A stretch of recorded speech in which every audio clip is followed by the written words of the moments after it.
படம் தன்ஷிகா வச்சு நீங்கள் பண்ணுங்கள், எனக்கு அந்த வாய்ப்பு கிடைக்குமான்னு தெரியல. 10 படம் நீங்கள் தன்ஷிகா வச்சு பண்ணுங்கன்னு சொன்னாலும் நான் 10 படம் இல்லை, இன்னும் 100 படம் கூட தன்ஷிகா வச்சு பண்ணுவேன். அந்தளவுக்கு ஷீ இஸ் மை கம்ஃபர்டபுள். எனக்கு காஸ்டியூம் பர்ச்சேஸ்லேருந்து எல்லாமே வருவாங்க. நான் 10,000 ரூபாய்க்கு காஸ்டியூம் எடுத்தால் அவங்க 5,000 ரூபாய்க்கு போதுன்றுவாங்க. வேண்டாம் மாஸ்டர், போதும் மாஸ்டர். ஸோ அந்த மாதிரி ஒரு தயாரிப்பாளர்களை, ஒரு ப்ரொடியூசர்ஸை சேவ் பண்ண வந்த ஒரு ஏஞ்சல், கடவுளால் படைக்கப்பட்டு ப்ரொடியூசர்ஸ் எல்லாம் நீ போய் சேவ் பண்ணுமா அப்படின்னு சொல்லி அனுப்பிச்ச ஒரு தேவதை அவங்க. So I love you Dhanshika, love you always. நிகழ்ச்சி நிறைவாக பேச அழைக்கிறோம். 1000 கீறல்கள் விழும் கனவு தேசம், மலையென வேலைகள் மயில் சுமந்து மணித்துளியில் முடிக்கும் சாதனை பெண்ணாக இன்று இந்த மேடை அவருக்காக காத்திருக்கிறது. முகமூடி மிஷ்கின் தந்த முதல் வாய்ப்பு, முதல் படைப்பாக அவரே வந்து வாழ்த்தியது 1000 பொற்காசுகளுக்கு சமம். அழைக்கிறோம் அறிமுக இயக்குனராக த ப்ரூஃப் மூலம் அறிமுகமாகும் ராதிகா மாஸ்டர் அவர்களை. எல்லோருக்கும் வணக்கம். மீடியா நண்பர்களுக்கு, மீடியா உறவினர்களுக்கு பெரிய வணக்கம். நான் முதல் நன்றி எங்கள் மிஷ்கின் சாருக்கு சொல்லிக்கிறேன். ஏன்னா என்னோட முகவரியை எனக்கு தேடி கொடுத்தவர் அவர் தான். அவர் மட்டும் என்ன டான்ஸ் மாஸ்டராக ஆக்கலைன்னா இந்நேரம் அப்படியே வீட்டில் செட்டில் ஆகி பையனை வளர்த்து ஸ்கூலுக்கு அனுப்பிச்சு அப்படியே வாழ்க்கை முடிச்சிருக்கோம். நிஜமாக இன்றைக்கி இந்த இடத்துல இருக்கிறதுக்கு நீங்கள் தான் காரணம், முழு காரணம் நீங்கள் தான், நான் கிடையாது. ஏன்னா ஒருத்தர்கிட்ட இருக்க திறமையை தேடி கண்டுபிடிச்சி இந்த பொண்ணு கண்டிப்பாக முன்னுக்கு வந்துடுவா, அப்படி இந்த பொண்ணுக்கிட்ட திறமை இருக்குது, எனக்கே தெரியல என்கிட்ட இந்த திறமை இருக்குன்ட்டு. அவர் கூப்பிடும் போதுல, சார் வேண்டாம் சார், எனக்கு பயமாக இருக்குது சார், எனக்கெல்லாம் மாஸ்டராலாம் சார் தெரியாது சார், இல்லைடி நீ மாஸ்டராக பண்ணுடி, உனக்கு தெரியும்டி, உங்ககிட்ட திறமை இருக்குடின்னு சொல்லிட்டு எனக்கே என் திறமையை அவர் தான் அறிமுகப்படுத்தினார். ஸோ அந்த வகையில் நான் கிடையாது, என்ன மாதிரி எத்தனையோ பேரை விதைச்சிருக்காரு. நான் என் மாதிரி எத்தனையோ இப்போ டான்ஸ் மாஸ்டர்ஸ், என்ன மாதிரி எத்தனையோ ஆக்டர்ஸை சார் விதைச்சிருக்காரு. அவர் விதைச்ச விதையில் முளைச்ச சிறு துளிகள் தான் நாங்கள்லாம். ஸோ என்றைக்குமே நான் மிஷ்கின் சாருக்கு ரொம்ப நன்றி கடனோடு இருப்பேன். அப்புறம் எங்கள் ராஜனப்பா என்றைக்குமே என்னோடய அப்பா ஸ்தானத்துலேருந்து என்னை அவர் இன்றைக்கி வரைக்கும் வாழ்த்திட்டுருக்காரு. என் இறந்த அப்பா இல்லைன்றதை நான் ஃபீல் பண்ணதே இல்லை. என் ராஜனப்பா அந்தளவுக்கு என்னை பார்த்துப்பார். ஸோ அவருக்கு நான் என்றைக்குமே நன்றி கடன் பட்டிருக்கேன். அப்புறம் ராஜனப்பாவோட பிரபுவண்ணா, அவரோட பையன் பிரபுவண்ணா, அவரும் என் சகோதரர், அவருக்கு நான் ரொம்ப நன்றி கடன் பட்டிருக்கேன். அப்புறம்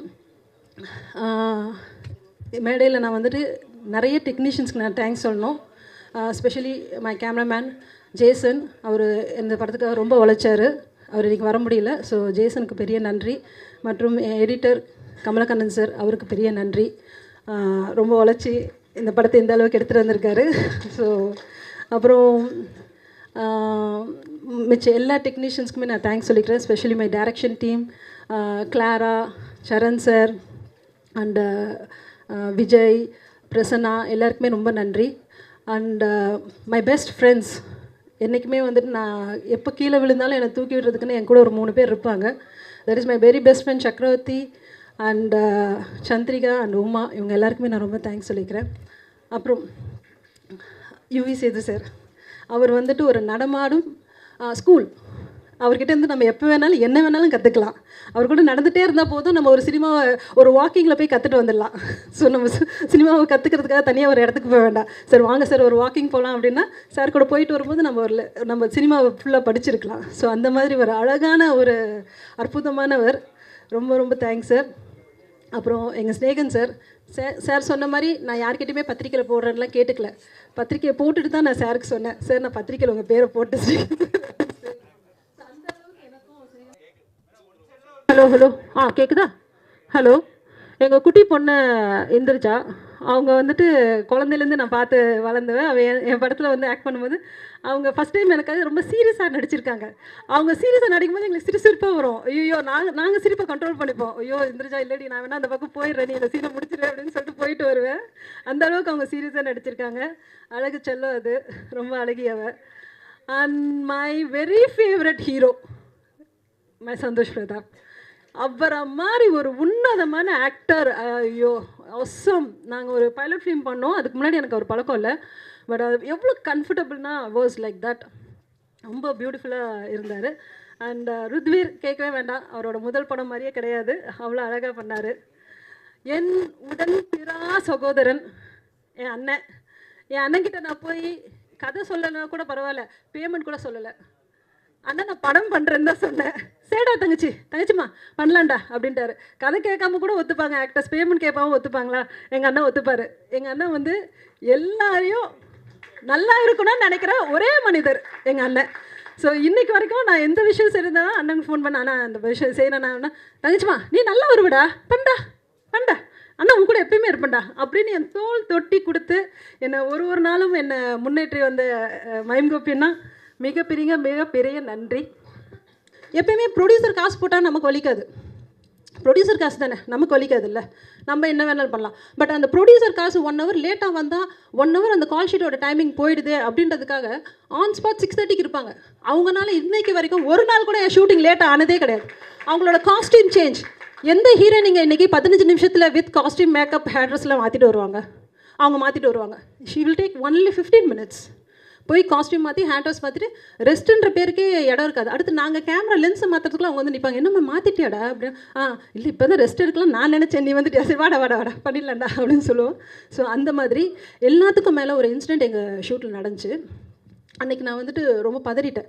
ஒரு ஃபைட்டு, அந்த ஃபைட்டில் வந்துட்டு ஒரு போர்டு எடுத்து ஒரு ஃபைட்டர் மேலே அடிக்கணும். அது அடித்தோடனே அதுலேருந்து ரிவர்ஸ் ஆகி ஒரு ஆணி வந்து அவங்க கண்ணு இது சத்தியமாக நடந்தது. அதோட விஷுவல் கூட நான் மீடியாவுக்கு தரேன். ஒரு ரெப்பை வந்து ஆணி வந்துட்டு இந்த ரெப்பையில் குத்திடுச்சு. எங்களுக்கு கண்டினியூட்டி ரைட்டில் ரத்தம் கொட்டியிருக்கோம் ஆல்ரெடி. நாங்கள் அந்த ஃபைட்டுக்கு பார்த்தா லெஃப்ட்டில் தபன்னு ரத்தம் வருது. எனக்கு புரியல, அடித்ததே தெரியல. நான் போய் சொல்கிறேன் அசிஸ்டன்ட் டைரக்டர்ஸில், ஏன் என்னப்பா கண்டினியூட்டி தப்பாக போட்டிருக்கீங்க, அந்த பக்கம் வந்து அர்த்தம்ன்ட்டு. அவங்க ரொம்ப செட்டிலாக வந்து சொல்கிறாங்க, இல்லை மாஸ்டர் அடிபட்டுச்சு. என்னது அடிபட்டு ரத்தம் வருதா, என்ன தெரிஞ்சுக்கா சொல்கிறீங்க. எதுக்குமே பதட்டம் பட மாட்டாங்க, எதுக்கும் பயப்பட மாட்டாங்க. மாஸ்டர் மாஸ்டர் மாஸ்டர் டென்ஷன் ஆகாதீங்க, இருங்க பார்த்துக்கலாம், இருங்க டென்ஷன் ஆகாதீங்க என்ன அவங்க கூல் பண்ணுறாங்க. எனக்கு கை காலெலாம் உதற ஆரம்பிச்சிருச்சு. ரத்தம் நிற்கவே இல்லை. நாங்களும் தொடச்சிக்கிட்டே இருக்கோம். எங்களுக்கு என்ன பயம்னா கண்ணில் பட்டுருச்சோ அப்படின்ற பயம். ஃபுல்லாக கண்ட்ரோல் பண்ணாங்க. அந்த பிளட்டு வரதை கொஞ்சம் ஓரளவு கண்ட்ரோல் பண்ணிவிட்டு சரி ஓகே கிளம்பிடுவாங்கன்னு நினச்சேன். ஓகே சரிப்பா கொஞ்சம் கண்ட்ரோல் ஆகிடுச்சுப்பா, போகலாம்ப்பா ஹாஸ்பிட்டல் கிளம்பிடலாம்ப்பா அப்படின்னா அந்த நிமிஷத்தில் சொல்கிறாங்க, மாஸ்டர் இருங்க மாஸ்டர், இன்னும் ஒரே ஒரு க்ளோஸ்அப் இருக்குது, அதை எடுத்துகிட்டு இந்த ஃபைட் முடிஞ்சிடும்ல, இந்த க்ளோஸ்அப்காக நீங்கள் நாளைக்கு திருப்பி இதை செட்டப் பண்ணணுன்னா 4 லட்ச ரூபாய் ஆகும். இருங்க மாஸ்டர் அந்த ஒரு க்ளோஸ்அப்பை முடிச்சுட்டு போயிடலாம். யார் சொல்லுவா இந்த தன்னோட வலியை ஒரு நிமிஷம் கூட யோசிக்காமல் நாளைக்கு உங்களுக்கு இது செலவாயிடும், இன்றைக்கி இந்த ஷார்ட்டை முடிச்சிடலாம் அப்படின்னு யாரால் சொல்ல முடியும்? So she is a real heroine இல்லை, ஷீ இஸ் மை வண்டர்ஃபுல். இன்னும் 10 படம் தன்ஷிகா வச்சு நீங்கள் பண்ணுங்கள், எனக்கு அந்த வாய்ப்பு கிடைக்குமான்னு தெரியல. 10 படம் நீங்கள் தன்ஷிகா வச்சு பண்ணுங்கன்னு சொன்னாலும் நான் 10 படம் இல்லை இன்னும் 100 படம் கூட தன்ஷிகா வச்சு பண்ணுவேன். அந்தளவுக்கு ஷீ இஸ் மை கம்ஃபர்டபுள். எனக்கு காஸ்டியூம் பர்ச்சேஸ்லேருந்து எல்லாமே வருவாங்க. நான் 10,000 ரூபாய்க்கு காஸ்டியூம் எடுத்தால் அவங்க 5,000 ரூபாய்க்கு போதுன்றுவாங்க. வேண்டாம் மாஸ்டர் போதும் மாஸ்டர். ஸோ அந்த மாதிரி ஒரு தயாரிப்பாளர்களை ஒரு ப்ரொடியூசர்ஸை சேவ் பண்ண வந்த ஒரு ஏஞ்சல், கடவுளால் படைக்கப்பட்டு ப்ரொடியூசர்ஸ் எல்லாம் நீ போய் சேவ் பண்ணுமா அப்படின்னு சொல்லி அனுப்பிச்ச ஒரு தேவதை அவங்க. So I love you Dhanshika, love you always. உண்மையிலே அப்படி ஒரு அற்புதமான இந்த மேடையில் இருக்க அத்தனை பேருமே எப்படி நான் பத்திரிக்கையில் பேர் கேட்காம போட்டனோ என்னோடய ஆக்டர்ஸ் லிஸ்ட்லேயும் பேர் கேட்காம தான் போட்டேன். எல்லாருக்குமே அண்ணனுக்கெல்லாம் வாய்ப்பே இல்லை. அண்ணன்கிட்டலாம் போய் சொல்கிறேன், அண்ணா படம் பண்ணுறேண்ணா, சேடா தங்கச்சிம்மா ஓகே எப்போ வரணும்னு சொல்கிறேன் பண்ணிடலாம்.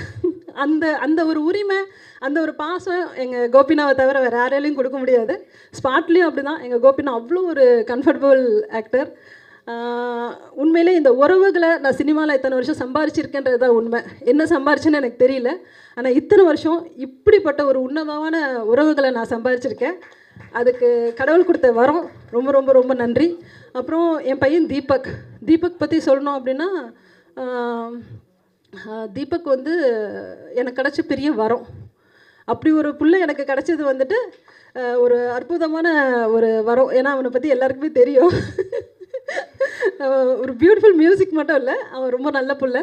ஸோ அந்த பிள்ளைய நல்லபடியாக வளர்த்து கொடுக்கறது உங்களோட பொறுப்பு. அப்புறம் இந்த சந்தர்ப்பத்தில் நான் வீட்டில் யூஸ்வலாக என் ஹஸ்பண்ட்க்கு வந்து தேங்க்ஸ் லவ் யூ இதெல்லாம் சொன்னதே கிடையாது. பட் இந்த சந்தர்ப்பத்தில் நான் அவருக்கு ரொம்ப நன்றி சொல்லிக்கிறேன்.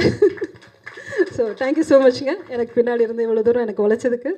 And my entire team AJ thanks. And யாரையாச்சும் மிஸ் பண்ணியிருந்தா சார்லஸ் தேங்க்ஸ். எல்லாருக்கும் Saran sir thanks, Clary thanks, எல்லாருக்குமே ரொம்ப ரொம்ப தேங்க்ஸ். அப்புறம் எங்கள் டிசைனர் மகேஸ்வரி அவங்களுக்கு ரொம்ப thanks. So thank you so much. ரொம்ப ரொம்ப சந்தோஷம் எல்லாரும் வந்திருந்து இந்த சிறப்பித்ததுக்கு. நன்றி, வணக்கம்.